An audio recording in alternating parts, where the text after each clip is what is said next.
আমি সিনথি। এটা আমার ফুফাতো বোনের সাথে ঘটা ঘটনা। আমার ফুফাতো বোন প্রথম মাদ্রাসায়। মাদ্রাসার পরীক্ষা শেষ হলে সবাইকে ছুটি দেওয়া হয়।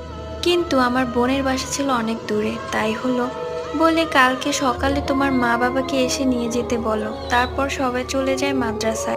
আমার বোন আর একটি কাজের বুয়া থাকে। তারপর আমার বোন অনেক পিপি পায়। তারপর আমার বোন বাথরুমে যায়। বাথরুমে যেয়ে দেখে একটা রক্তাক্ত কাটা পা পড়ে আছে। সেটা দেখে আমার বোন অনেক ভয় পেয়ে যায়। তারপর দৌড় দিয়ে মানুষের ভিতরে ঢুকে যায়। তারপর বুয়াকে বলে, বুয়া বাথরুমে একটা কাটা পা আছে। তারপর বুয়া বলে, চলো কই দেখি আসি তো। বুয়া আর আমার বোন যায় বাথরুমে। তারপর বুয়া বলে, কই এখানে তো কোনো পা নেই। তারপর বুয়া তার পা থেকে শাড়িটা একটু উঠিয়ে বলে, দেখো তো এই পাটার মতো কিনা। এটা দেখে আমার বোন ভয়ে সেখানেই অজ্ঞান হয়ে যায়। সকালে হুজুর নামাজ পড়তে এসে আমার ফুফাতো বোনকে দেখে।